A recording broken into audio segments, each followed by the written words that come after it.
नवगछिया कारा के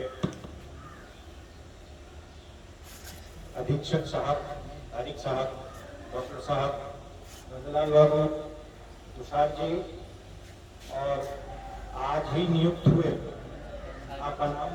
शुभ नाम? विपुल राज। विपुल राज साहब और मेरे प्यारे कैदी भाई हो, मैं आपको भाई की तरह संबोधित कर रहा हूं सिर्फ इसलिए कि आप में और मुझ में कोई फर्क नहीं है, इस बात को जान लीजिए। आप में और हम में कोई फर्क नहीं है, ये आपका अधिकार है, यही आपका अधिकार है। जब तक आप के विरुद्ध दोष प्रमाणित नहीं हो जाता है तब तक आप में और हम में कोई फर्क नहीं है।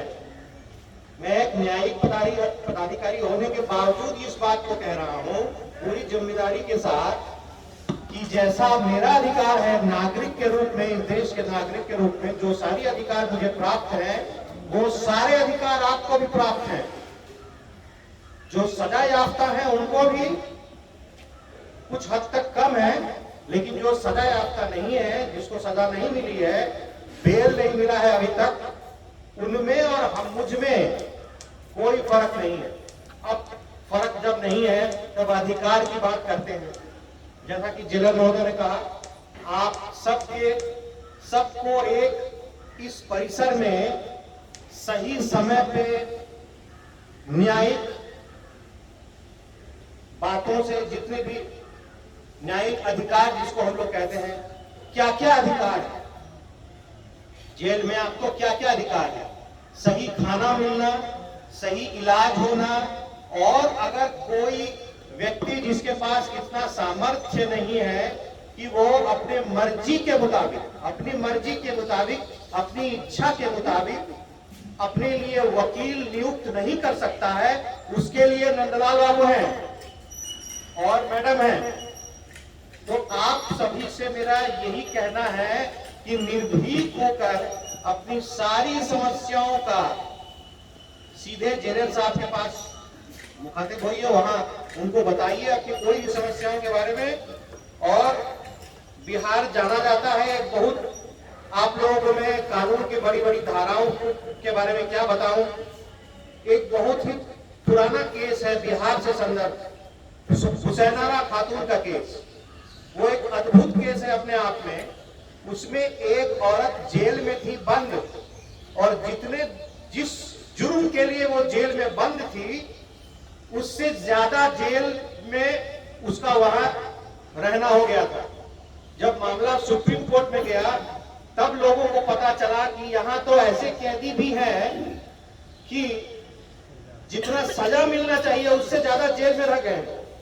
तो आप सबको ये सब जानना बहुत जरूरी है कि आप लोग किस किस जुर्म में यहाँ हैं, किन किन लोगों को बेल मिलना चाहिए, नहीं मिलना चाहिए, और अपने पक्षों को कैसे अपने वकील से। एक बात और मैं बताना चाहता हूं कि जैसे मैं भोजन के बारे में बता रहा हूं आपको, जेल में भोजन मिलना चाहिए पर्याप्त, दूसरी मेडिकल जितना भी मिलना चाहिए, चिकित्सा, और अपने वकील के साथ साक्षात्कार करने के लिए, अपनी बातें बताने के लिए भी समय मिलता ही होगा इन लोगों को। वो भी इन सब अधिकारों से अपने आप को अवगत कराइए, और किसी भी समस्या का अगर समाधान चाहिए तो उसके लिए अधीक्षक महोदय हैं, उनसे मुखातिब होइए, उनसे अपने तकलीफों के बारे में बताइए। इन्हीं शब्दों के साथ मैं ये आशा करता हूं कि उम्मीद करता हूं कि ये जेल को अभी जेल नहीं कहा जाता है, इसको अभी आजकल क्या कहा जाता है जेलर साहब? सुधार गृह। ये मान लीजिए कि आपका सुधार यहाँ आरंभ हो चुका है। हाँ, सुधार गृह। तो सुधार क्या हुआ ये तो आपको, जब आप यहाँ से निकलिएगा, समाज में जाइएगा, तब आपको पता चलेगा कि सही में सुधार हुआ है कि नहीं। आपके व्यवहार में परिवर्तन आएगा, तब आप जाकर के समझ में आएगा कि बाहर में और अंदर में क्या फर्क है। तो इन्हीं शब्दों के साथ मैं आपके सुस्वास्थ्य और आगे आने वाले जीवन में आप अपनी अपनी जितना जो भी जो इच्छा है आपकी, अपना जो जीवन का जो उद्देश्य है उसमें सफल हो। और जैसा कि जेलर साहब ने कहा कि नवगछिया जेल एक ऐसा जेल है जहां जितनी क्षमता है उससे कम लोग हैं। तो मैं एक दूसरे अंदाज से ये कहना चाहता हूं, कहीं ना कहीं हमारे न्यायिक पदाधिकारी भी इसके लिए जिम्मेवार हैं। हम लोग भरने नहीं देंगे, हम लोग नहीं भरने देंगे जेल को, उसका फुल कैपेसिटी होने नहीं देंगे। अगर 200 है तो 200 150 से ऊपर जाने नहीं देंगे। अगर बेल मिलने का अधिकार रहेगा तो जरूर मिलेगा, यह भी बता देना चाहता हूं। तो किसको क्या क्या अधिकार है ये आप अपने वकील साहब से बात कीजिए, वो बताएंगे कि आपको बेल मिलना चाहिए कि नहीं मिलना चाहिए।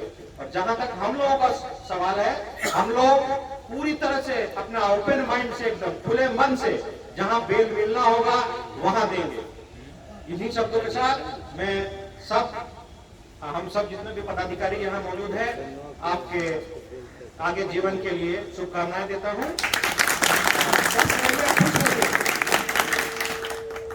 धन्यवाद सर, बहुत बहुत शुक्रिया सर। आप सभी धन्यवाद की